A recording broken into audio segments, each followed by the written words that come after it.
Il est 13 heures, bonjour et bienvenue sur RTI 1. Voici votre journal. Le chef d'état-major général des armées a réuni hier ses hommes à la place d'armes de l'état-major pour s'entretenir avec eux sur l'affaire des 49 soldats ivoiriens arrêtés au Mali depuis plus d'un mois et inculpés pour tentative d'atteinte à la sûreté de l'État. Lassina Doumbia a rassuré les militaires ivoiriens que tout sera mis en œuvre pour un dénouement heureux de l'affaire. Fin de formation des étudiants de la 56e promotion de l'ENS, l'École normale supérieure. La cérémonie de baptême a été célébrée hier en présence du ministre de l'Enseignement supérieur qui représentait la marraine Dominique Ouattara, première dame de Côte d'Ivoire. Reportage de Khalil Diomandé à suivre dans quelques 5 minutes. Une attaque d'islamistes Chebab dans un hôtel de Mogadiscio a fait 8 morts hier vendredi. Des échanges de coups de feu nourris ont eu lieu à l'hôtel Hayat dans la capitale somalienne entre les forces de sécurité et les djihadistes. Un site internet pro-Chebab rapporte que les djihadistes auraient pénétré dans l'enceinte et ouvert le feu au hasard à l'intérieur de l'hôtel. L'affaire des 49 soldats ivoiriens détenus depuis plus d'un mois à Bamako et accusés par les militaires au pouvoir au Mali d'être des mercenaires préoccupe les autorités militaires ivoiriennes. Il y a quelques jours, les soldats ont été inculpés pour tentative d'atteinte à la sûreté de l'État et écroués. Pour l'heure, en Côte d'Ivoire, le mot d'ordre est calme et sérénité. Le chef d'état-major général des armées s'est entretenu hier avec ses hommes. Il les a assurés que cette affaire connaîtra un dénouement heureux. C'était au micro d'Abou Sanogo. Place d'armes de l'état-major général des armées. Les troupes rassemblées et en ordre pour ce traditionnel rapport. La fin des missions du 7e détachement ivoirien d'éléments nationaux de soutien et la rétention de 49 militaires ivoiriens du 8e contingent au centre de la rencontre entre le chef d'état-major général des armées, le général de corps d'armée Lassina Doumbia et ses hommes. En ce qui concerne le premier point, il a souligné que 50 de nos frères d'armes sont présents avec nous ce jour, après une mission de 6 mois qu'ils ont effectuée au Mali, sur la base SAS de Bamako-Sénou. Ils constituaient le 7e contingent ivoirien d'éléments nationaux de soutien. Conformément au mode opératoire habituel, 34 soldats parmi eux ont été débarqués à la base aérienne d'Abidjan le dimanche 10 juillet 2022. Le reliquat, à savoir 16 personnels, restés sur place pour la passation de consignes au 8e détachement, a quant à lui été expulsé le mercredi 13 juillet 2022 par vol Air Côte d'Ivoire. J'ai pu constater que ce deuxième groupe est rentré le cœur déchiré, avec le sentiment d'avoir abandonné leurs camarades de la 8e NSE. Qu'ils soient rassurés que personne parmi nous ne s'imagine qu'ils sont coupables d'abandon. depuis le dimanche 10 juillet, 49 militaires ivoiriens sont retenus au Mali après avoir été interpellés à l'aéroport de Bamako au premier jour de leur mission. Sur le sujet, beaucoup de choses ont été dites, écrites et entendues.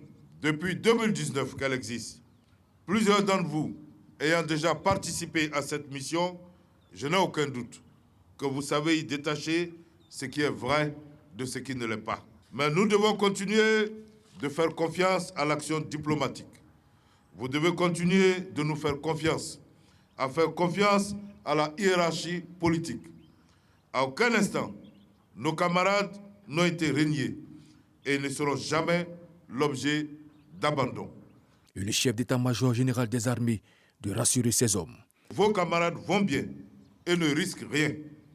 Toutes les médiations qui ont cours en ce moment témoignent de l'intérêt porté à leur situation par l'État de Côte d'Ivoire, les pays amis et l'ONU. Le chef suprême des armées a choisi de privilégier la voie pacifique, la voie du dialogue pour le règlement de cette situation. Et nous lui devons obéissance. Nous devons, par notre attitude, faciliter toute action qu'il voudra mener. Par ailleurs, il leur a transmis les félicitations du président de la République Alassane Ouattara pour la réussite des festivités officielles marquant le 62e anniversaire de l'accession de l'indépendance de la Côte d'Ivoire. Festivités qui se sont déroulées à Yamoussoukro.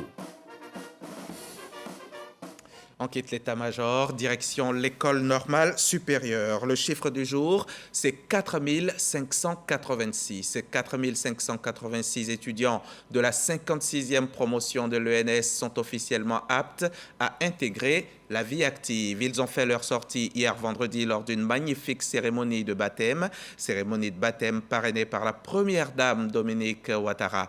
Le ministre Adama Diawara, qui la représentait sur place, exhorte chacun de ces désormais anciens étudiants à faire preuve de rigueur et de probité. Reportage Khalil Diomandé dans un commentaire de Patricia Omouetia.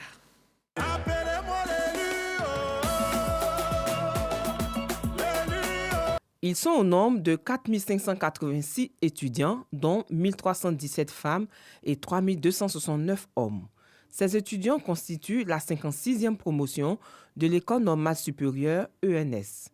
Le baptême marquant la fin de leur parcours est fait par le ministre Adama Diawara, représentant la première dame de Côte d'Ivoire, marraine de la promotion. Après 2 ans de formation, ces nouveaux acteurs du système éducatif entendent servir avec passion, abnégation et probité afin de faire rayonner davantage l'image de leur marraine.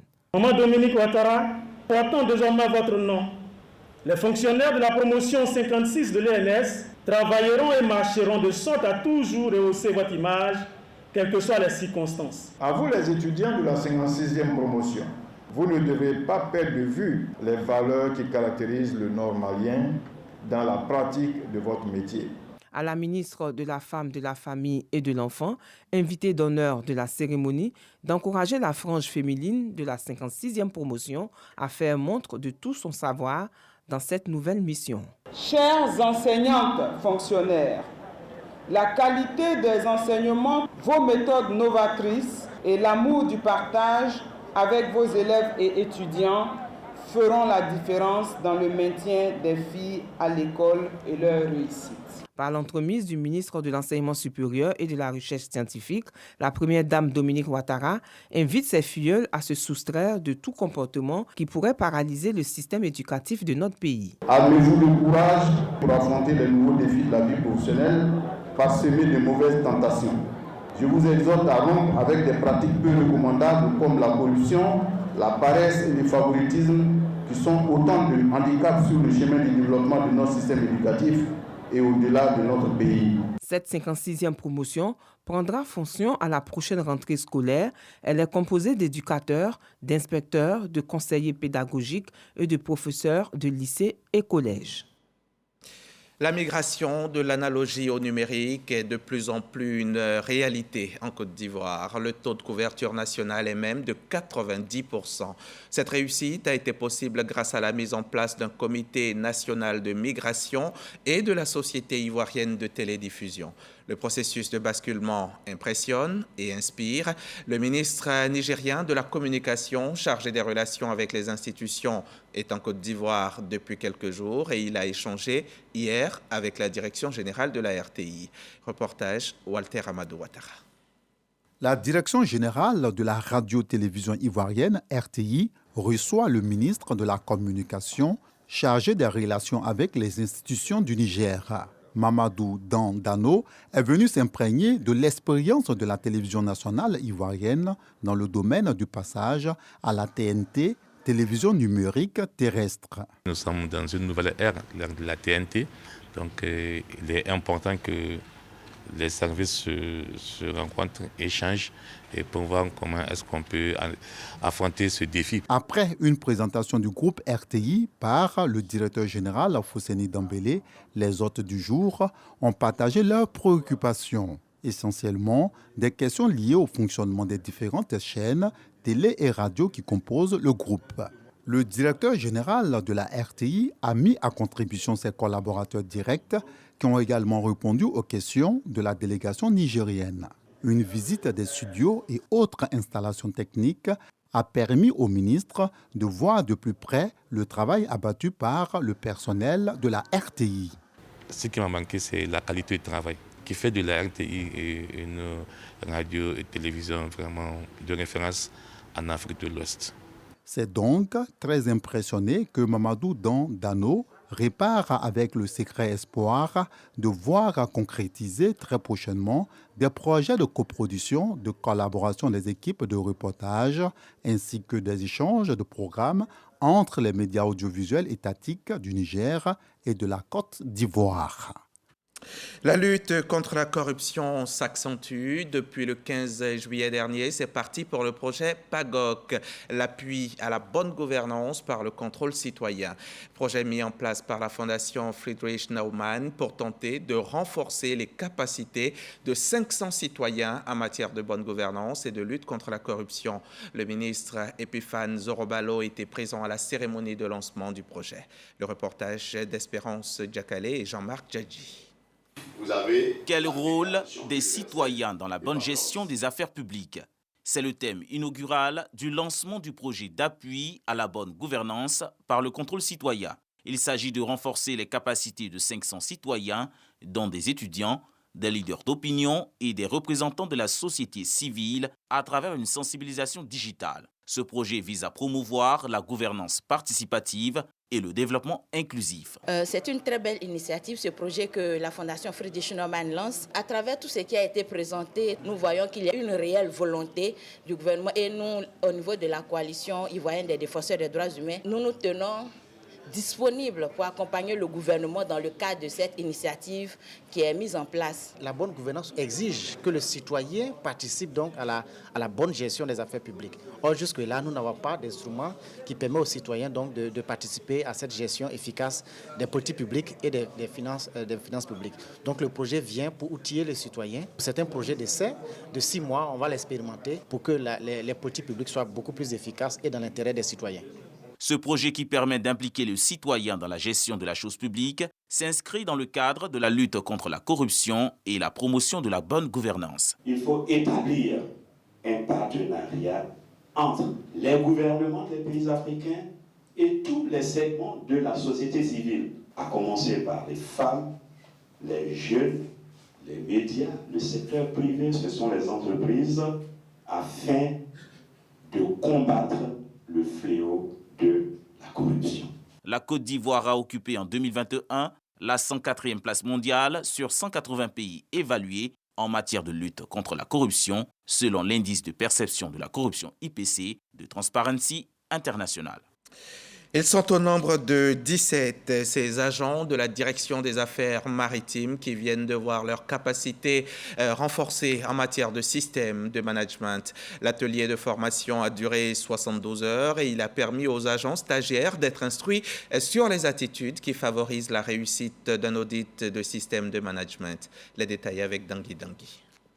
Pour mieux assurer le contrôle et la mise en œuvre des procédures du corpus réglementaire qui gouverne la Direction générale des affaires maritimes et portuaires, 17 agents, essentiellement des inspecteurs des services des affaires maritimes, ont participé à un atelier de formation de 3 jours sur l'audit des systèmes de management. Cette session de renforcement de capacité a eu lieu récemment à Grand Bassam, une formation qui arrive à point nommé, selon la directrice de la qualité et de la communication de cette structure. La formation répond de manière résolue à la vision du ministre des Transports qui est de redynamiser cette administration, de la moderniser pour une administration moderne et moderne. La formation a porté sur la méthodologie d'audit, les techniques et outils innovants d'audit de systèmes de management, de la qualité, de la santé et de la sécurité au travail. L'enjeu pour les bénéficiaires étant d'assimiler les attitudes qui favorisent la réussite d'un audit de système de management.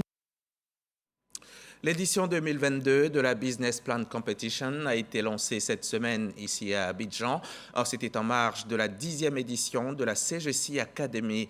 La Business Plan Competition est un programme qui suscite la vocation entrepreneuriale chez les jeunes et ainsi construire des champions nationaux. Mahma Traoré commente le reportage d'Espérance Diakale. Quel est l'apport de la CGEC à l'éclosion des futurs champions nationaux? Ce sera le thème inaugural de la 8e édition de la CGEC Business Plan Competition qui va se tenir le 27 octobre prochain. Cette compétition vise à accompagner la nouvelle génération de chefs d'entreprise investis dans les domaines tels que l'énergie, l'agribusiness et les TIC. Les candidatures sont en constante progression depuis la première année. L'année dernière, on était à 970 candidatures. Mais au-delà de ça, ce qui nous importe, c'est vraiment la qualité des projets. Donc ce serait important que les entrepreneurs ne se censurent pas, prennent le temps pour postuler à la Business Plan Competition. Donc qu'ils y aillent tous. On essaye de plus en plus d'avoir des candidatures hors d'Abidjan. Cette édition 2022 de la Business Plan Competition s'inscrit dans la dynamique de pérennisation et de renforcement du positionnement de la fêtière du patronat ivoirien dans l'écosystème entrepreneurial. Nous attendons un plus grand nombre d'entrepreneurs cette année, qu'ils comprennent que l'édition est lancée aujourd'hui et prendra fin le 30 septembre. C'est une compétition transparente, ouverte à tous les jeunes ivoiriens. Nous leur souhaitons très bon vent justement dans cette édition. Au terme du processus de sélection, 6 projets seront retenus par le jury. Les lauréats bénéficieront d'une assistance technique et financière de la CGECI afin de lancer des entreprises à forte croissance. Un reportage d'Espérance Diakale, Mahmoud Traoré et Arnaud Conan. Le ministère du Commerce, de l'Industrie et de la Promotion des PME vient de faire des heureux dans les communes d'Abobo et d'Anyama. Le ministère vient d'offrir une trentaine de tricycles bagages à des artisans. Issa Tchononyeo était présent à la mairie d'Abobo pour la remise des engins aux bénéficiaires. Son reportage.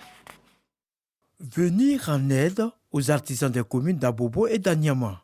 Des tricycles, bagages, leur ont été remis pour mieux exercer leurs activités, dont du ministère du Commerce, de l'Industrie et de la Promotion des PME. Je remercie Madame le maire Kandia Kamara de nous avoir octroyé ces motos.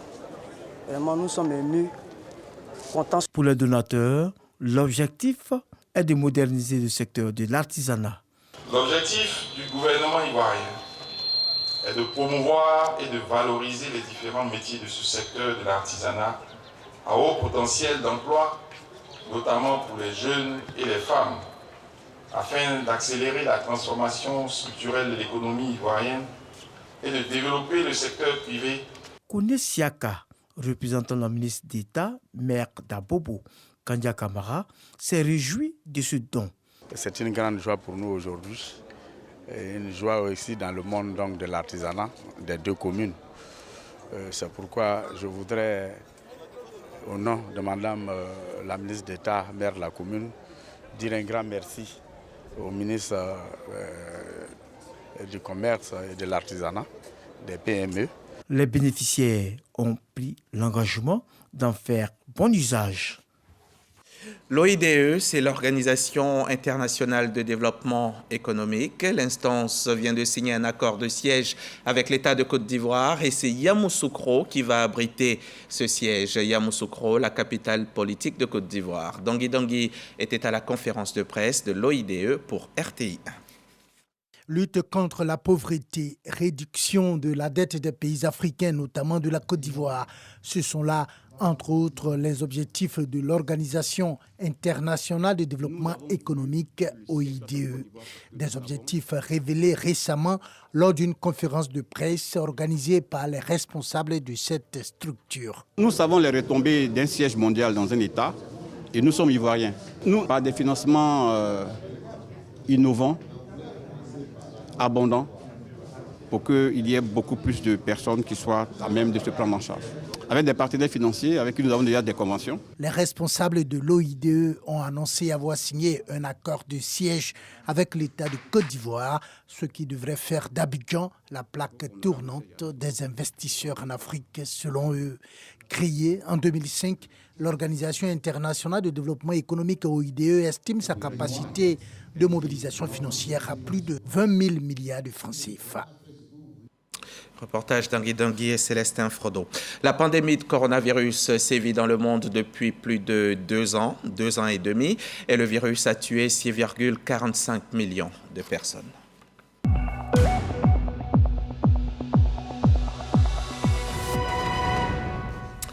6,45 millions de morts pour 595 millions de cas de Covid à travers la planète. En Côte d'Ivoire, 177 personnes se battent à l'heure qu'il est contre le virus mortel.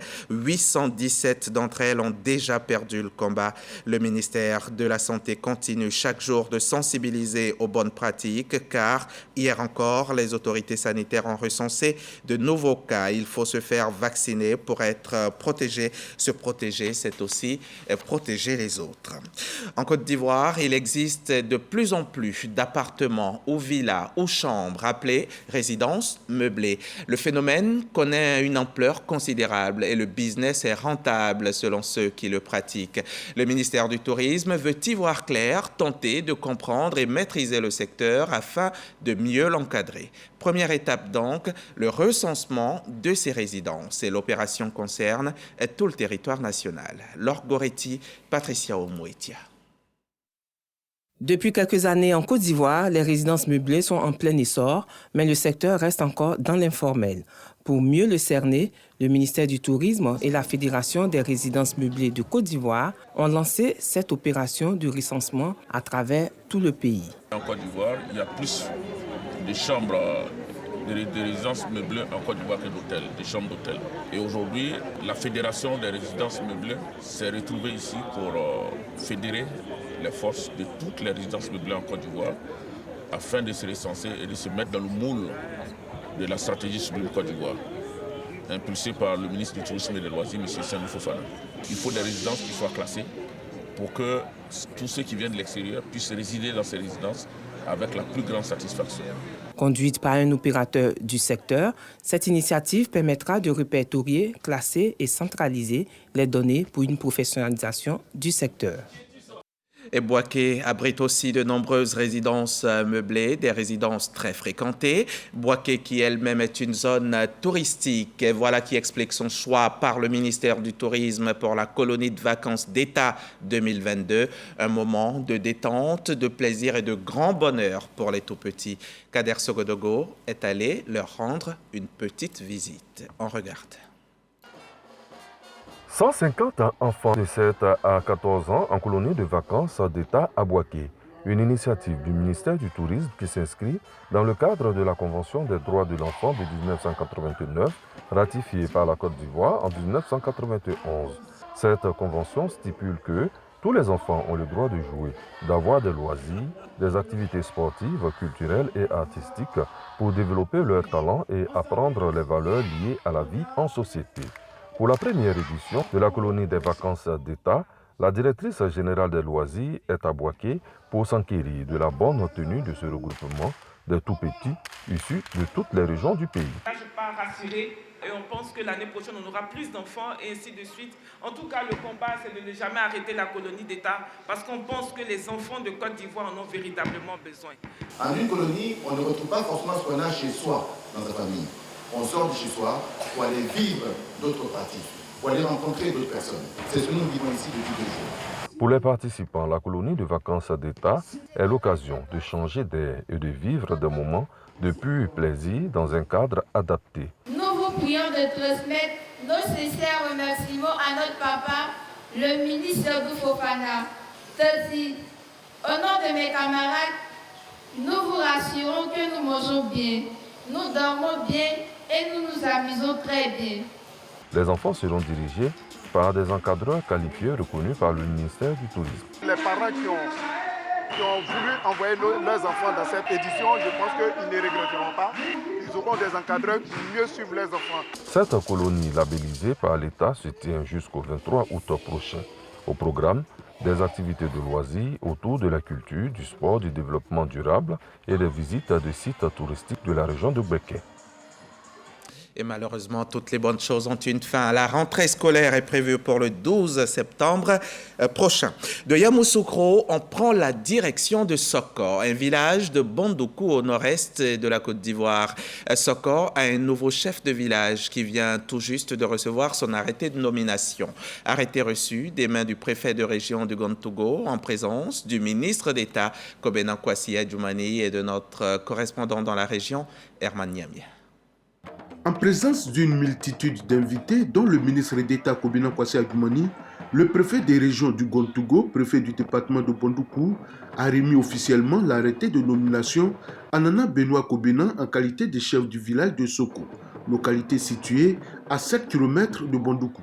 En présence des nombreux chefs de village de la région venus apporter leur soutien, dont le chef de la province Pinango, Nana Adou Bibi II, les porte-paroles de la population ont appelé l'ensemble des habitants à faire bloc autour du chef du village de Soko pour la réussite de sa mission.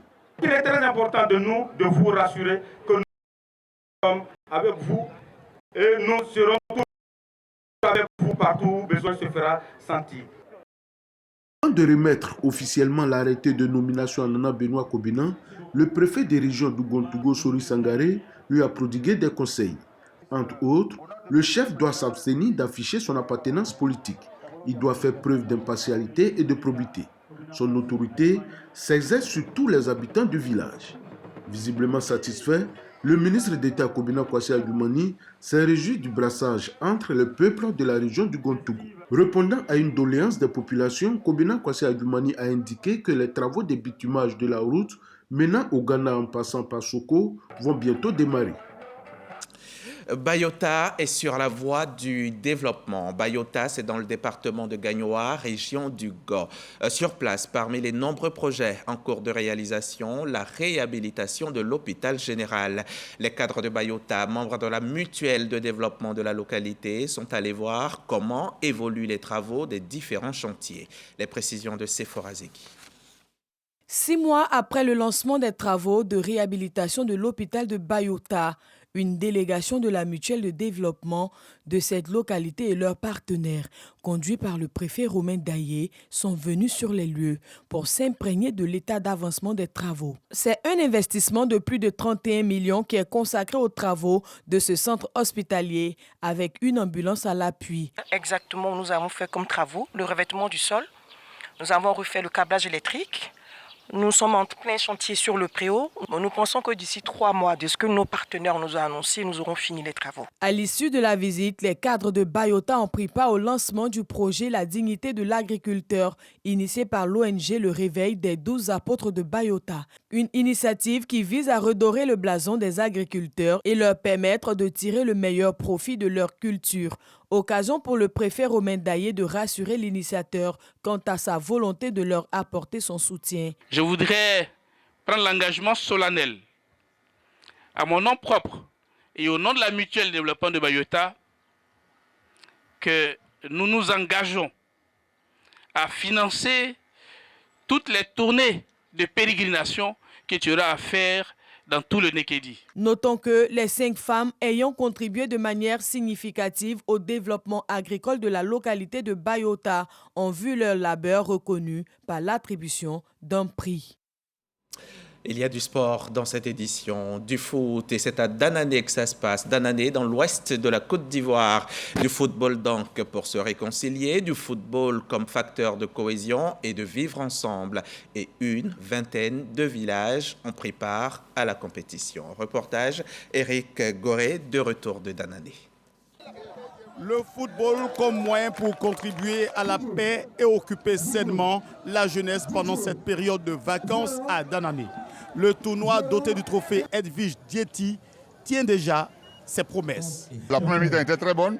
Moi j'ai vu le numéro 10 jaune-noir là qui joue bien. Et puis le numéro 7 de l'autre côté, des blancs et rouges, qui n'est pas mal aussi, qui peut jouer le championnat national. Et nous sommes là pour la détection, pour aider nos parents à monter une équipe. Il y a des joueurs que je vois, s'ils sont bien encadrés, peuvent faire carrière. Si on crée l'environnement pour les jeunes, je pense que les gens peuvent élever le niveau. 20 villages issus du canton Calais sont impliqués pour réussir cet événement. Ce sont des messages de paix et de cohésion nationale qui seront véhiculés tout au long de cette compétition. Le sport il rassemble, le sport unit, le sport, et nous avons un thème qui est la fraternité. Nous faisons nos actions autour de la fraternité. Donc je pense que cette 3e édition encore va renforcer les liens de fraternité entre les fils et les filles du département de Danané, précisément du canton Calais qui regroupe les 2 sous-préfectures, les sous-préfectures de Gombier, sous-préfecture de Konlé, c'est-à-dire 54 villages. Depuis le lancement, le tournoi Fraternité du canton Calais mobilise chaque jour des milliers de jeunes qui participent à cette rencontre footballistique au nom de la paix et de la cohésion nationale. Je vous le disais en titre, une attaque d'islamistes Chebab dans un hôtel de Mogadiscio a fait au moins 8 morts hier vendredi. Des échanges de coups de feu nourris donc ont eu lieu à l'hôtel Hayat dans la capitale somalienne entre les forces de sécurité et les djihadistes. L'hôtel Hayat à Mogadiscio est généralement fréquenté par des représentants du gouvernement. Il a donc été attaqué par 2 voitures piégées. Un site internet pro-Chebab rapporte que les djihadistes auraient alors pénétré l'enceinte et ouvert le feu au hasard à l'intérieur de l'hôtel. Merci de nous avoir suivis, merci de votre confiance et à demain, 13h sur la chaîne Kiras.